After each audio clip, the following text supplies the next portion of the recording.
अल्लाहू अकबर, अल्लाहू अकबर, हर महादेव, बोले सो निहाल। देखो, गोवर्धन पूजा किसान की होती है। ये इससे पशुधन में बीमारी ना आए, उसकी पूजा होती है। फसलें ठीक हो, उसकी पूजा होती है। किसान का ठीक लाभ हो, उसकी होती है। जो बच्चे हैं वो पढ़ाई में ठीक हो, तो इसलिए किताबों की पूजा होती है। अपने जो खेत के औजार है वे ठीक ठाक चले, धन उपजे, धन धान्य हो देश, तो इसकी ये कामनाएं यहाँ पे मांगी जाती है। तो ये किसान का एक किस्म से किसान की ये देवी होती हैं और इसकी पूजा करते हैं सब लोग। जैसा मुझे मालूम है, हो सकता है कि नॉलेज मुझे गलत भी हो, कि इंद्र को इसी दिन पराजित किया था श्री कृष्ण ने, इसीलिए गोवर्धन पूजा मनाया जाता है। कहाँ पराजित करा इंद्र को, कहाँ नहीं, हुआ? घमंड हो गया था, गोवर्धन पर्वत उठाया था इसी दिन, इसी के लक्ष्मी ये पूजा करते हैं। भाई आप अपने क्षेत्र में आप अपनी तरीके से मानने, अब इनमें आपस में क्यों कृष्ण जी में इंद्र में भाई विवाद करवा में खाम खा की कुछ लोगों ने एक राड और खाम खा, हम इस राड तक भाई बहुत दूर हैं। मारता तो एक ही राड का पंडा नहीं छूट रहा। अभी अभी अभी हमने ये कहा है कि पूजा इसलिए होती है कि फसलें ठीक हो, और औजार और किताबें सब इसलिए पूजते हैं कि भाई जो बच्चों की किताब है, भाई बच्चों को पढ़ाई ठीक हो। ये है, यही हमें बताया गया भाई। भी मानी, दीपावली भी मानी। हाँ मनी। तो कब तक ये ऐसा सिलसिला चलता रहेगा? अरे जब सरकार 5 साल चल सके, इलेक्शन बनकर, ये बिना इलेक्शन की सरकार है चल रही, तो क्या दिक्कत है उसमें? क्या ठीक चल रहा है तो काम यहाँ। बड़े त्योहार होता है, दीपावली होगी, गोवर्धन पूजा होगी, भैया दूज, तो दो आपने यहाँ मना लिए, क्या भैया दूज पे घर जाएंगे? हम तो नहीं जाते घर भाई, हम क्यों जाएं घर? नहीं, किसके घर पे जाएं? और सारी बहनी तो हैं, ये सब अपना जाएंगे, सारी जनता जाएंगी, तो वे जा रहे हैं। बहनों को तो अपना आजकल तो ATM अकाउंट चल रहा है, सीधे पैसे डाल लो, कहाँ जाने की जरूरत है? अकाउंट में सीधा ट्रांसफर कर दो, जाने जुड़ने की जरूरत ही नहीं। भाई तेल का खर्चा, आने जाने का खर्चा, एक दिन का 500 रुपये की दाढ़ी, उसका भी दे दो, तेल का भी दे दो, एक दिन बच गया, और वो सारा का सारा उसमें पेट्रोल के दाम भी कम हो। हाँ, बड़े हुए भी बता दो भाई, बड़े हुए बता दो, बड़े हुए कोई नहीं बता रहा। किस तरह से ये लगता है कि बीजेपी को कुछ राज्यों में हार मिली है, और लोकसभा सीटों पे खासकर जहां उनकी बहुत बड़ी संख्या में विजयी हुई थी, क्या ये सोचकर कि मुझे पाटा गया कि पेट्रोल का दाम कम कर दें, तो हो सकता है कि वोट दे दे जनता? वोट तो जनता जब सोचेगी, जब ये जहाँ से आए थे सब वहीं लेकर आ जाए। 60 पे ले आओ तो फिर जनता कुछ सोच लेगी। 60 पे ले आओ इसको। जैसा आपने कहा कि दवाई का असर हो गया है कुछ जगह, तो हो या असर दे देगा भी, क्या चुनाव है अभी? तो पूजा पाठ करो, वो करो।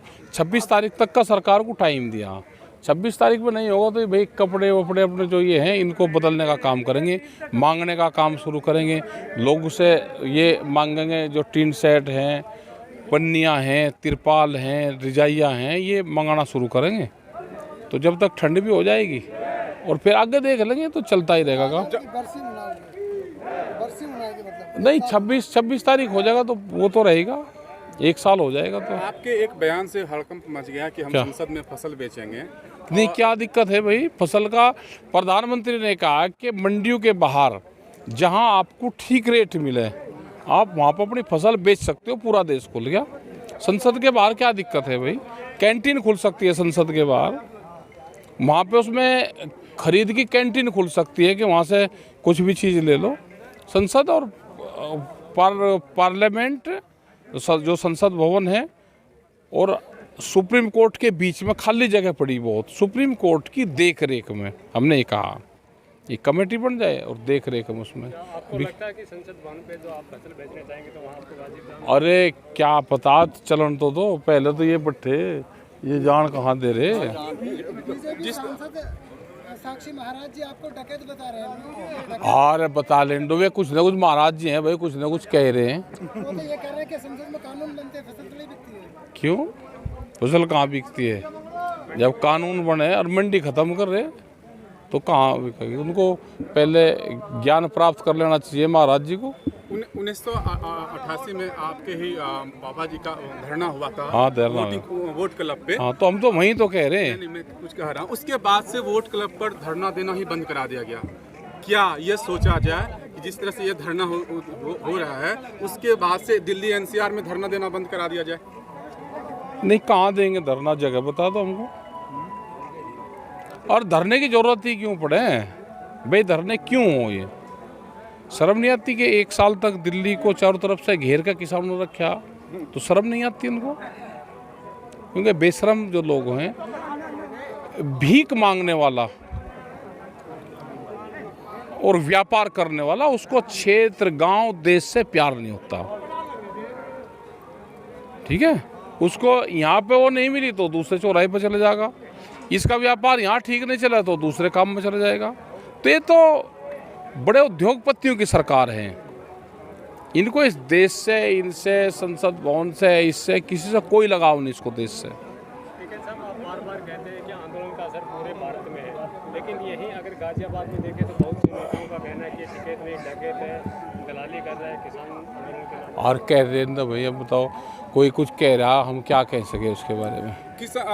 किसान आंदोलन का गढ़ माना जाता है हरियाणा, और हाल में ही चुनाव संपन्न हुआ, और जो सदस्य पिछले चुनाव में अच्छे खासे वोटों से जीते थे, वो इस बार मात्र 6 से 7 हज़ार वोटों के बीच में जीते हैं, अंतर से जीते हैं। तो इसका क्या असर देखा जाए? किसानों का असर नहीं है या लोगों के मन में कुछ और है? जीत तो गए, और जीत तो जीती हो, बस जीत गया। उसमें कहीं को बहस करने की अंतर कम है ना? हाँ, कोई बात नहीं, अंतर कम ज़्यादा तो होते ही रहे। वहाँ एक बयान दिया था 1.5 गुना करके दे देना, लेकिन वहाँ से अरे दे दिया, वो जीत तो गया। अब उस पर कहीं की बहस करे? जीत गया अपना, कहो जो कम से जीतता, ज़्यादा से जीत गया हो। जिस तरह से पंजाब की राजनीति को देखा जाए तो जो प्रमुख नेता थे उसने कांग्रेस से इस्तीफा दे दिया, और बार बार दोनों नेता कह रहे हैं कि हम किसानों का फैसला किए हुए, एक बोल रहे हैं कि हम हटेंगे नहीं, और दूसरा बोल रहे हैं कि हम प्रधानमंत्री से नहीं मिलेंगे। तो अगर जो किसानों के तरफ हो जाएगा उसी के साथ आप लोग हो जाएंगे? क्या पता कौन किसके साथ होगा? जब हमारा फैसला हो जाएगा जब बता देंगे। हाँ, क्या पता कौन किसके साथ होगा?